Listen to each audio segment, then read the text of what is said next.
بسم اللہ الرحمن الرحیم۔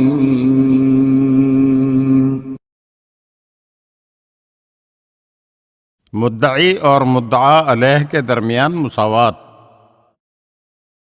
مولائے کائنات امیر المومنین حضرت علی علیہ السلام کے حالات زندگی میں ملتا ہے کہ ایک مرتبہ خلیفہ دوم حضرت عمر کے دور میں ایک شخص نے آپ علیہ السلام کے خلاف دعویٰ دائر کر دیا۔ امیر المومنین علی علیہ السلام مدعی کے ساتھ خلیفہ دوم حضرت عمر کے پاس تشریف لائے تو حضرت عمر نے مدعی کا نام لیا، مثلاً یہ کہا، اے زید بیٹھو، اور مولا علی علیہ السلام سے مخاطب ہو کر کہا، اے ابوالحسن تشریف رکھیے۔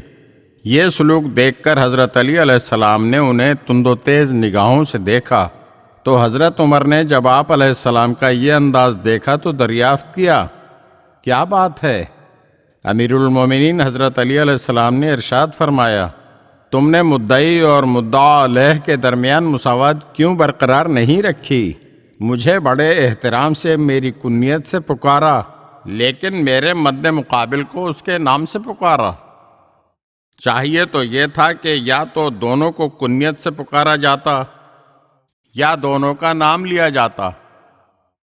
عدالت میں قاضی کو یہ حق حاصل نہیں کہ وہ مدعی یا مدعا علیہ میں سے کسی ایک کو ترجیح دے، چاہے یہ ترجیح ظاہری طور پر مخاطب کرنے کے اعتبار سے ہی کیوں نہ ہو۔ یا تو دونوں کو عزت و احترام سے پکارا جائے یا پھر دونوں میں سے کسی کو بھی احترام سے نہ پکارا جائے۔ اگر آپ ہمارے چینل کی نئی ویڈیوز دیکھنا چاہتے ہیں تو ہمارے چینل کو سبسکرائب کریں اور گھنٹی کے بٹن کو دبائیے تاکہ ہر آنے والی ویڈیو آپ کو جلد موصول ہو سکے۔ اور ہاں، لائک اور شیئر ضرور کیجیے اور اپنے قیمتی کمنٹ سے ہمیں آگاہ کیجیے۔ شکریہ۔